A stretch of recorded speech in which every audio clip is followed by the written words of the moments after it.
एउटा 16 सालको average Indian फ्यामिलीको केटा जसलाई आफैमाथि नै कन्फिडेन्स थिएन, तर कसरी त्यही केटा आज दुनियाँकै सबैभन्दा ठुला व्यक्तिहरूसँग बसेर पोडकास्ट गर्दैछ।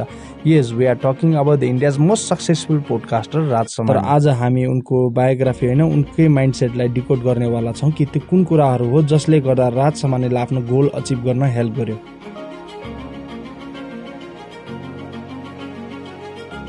उसको माइन्डसेटलाई जान्नुभन्दा पहिला उसको लाइफलाई अलिकति जान्नु जरुरी छ।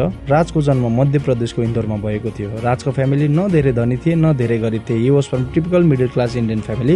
राजको बाबाको एउटा बिजनेस थियो with the name of Jadugar detergent. त्यो समयमा उसको फ्यामिलीको कन्डिसन ठिकठाक थियो, बट राजले आफ्नो साथीहरूलाई हेर्थ्यो जोसँग धेरै पैसा अनि धेरै महँगो गाडीमा घुम्थे। यही कुराले राजले सोचे कि यी कुराहरू मसँग किन छैन, र यहाँबाट नै राजको दिमागमा केही एक्स्ट्रा अर्डिनरी गर्ने सोच जागिसकेको थियो। बिस्तारै राजले फोर्ब्सको म्यागजिनहरू पढ्न सुरु गरे, जहाँबाट उनीले थाहा पाए कि मानिसहरूसँग कति धेरै पैसा छ भनेर, अनि उनी नि यति नै धेरै पैसा बनाउन चाहन्थे।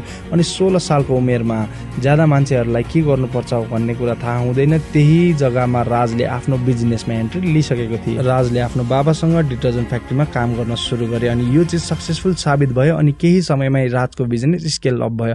र यहाँबाट हामीलाई एउटा सिक मिल्छ कि get your clarity as fast as you can. राजले बहुत सानो समयमा नि डिसाइड गरिसकेको थियो कि उसलाई लाइफमा के चाहिन्छ र कुन चिजमा उसलाई इन्ट्रेस्टेड छ भनेर। र तपाईहरू पनि आफ्नो प्यासनको बारेमा जान्नु चाहनुहुन्छ भने धेरै एउटा कुरा ट्राई गर्नुपर्छ। Try new things and find what you are really interested. राजको एडुकेसनको बारेमा कुरा गर्नु हो भने उसले 2वटा डिग्री लिएको छ, BBA अनि MBA। र राजले आफ्नो कलेज खतम गरेर कुनै पनि इन्टर्नसिप नपाएपछि आफ्नो फादरसँग नै मिलेर डिटर्जेन्ट सपलाई अगाडि बढाउने काम गरे। एन्ड अराउन्ड 24 मन्थ्समै राजले आफ्नो कम्पनीको टर्न अराउन्ड 94 लाखदेखि सिधा 9 करोड बनाइदिए। यो बिजनेस सक्सेसफुल हुनुको कारण Raj was really interested in a business. And from this हामीलाई एउटा सिक मिल्छ कि जुन कुरामा हामी इन्ट्रेस्टेड छ त्यो कुरा सजिलैसँग सक्सेसफुल हुन्छ। बट राजको बिजनेस बिस्तारै ग्रो हुँदै थियो, बट उसलाई थाहा थियो कि फास्ट ग्रोथको लागि क्यापिटल या रिच चाहिन्छ।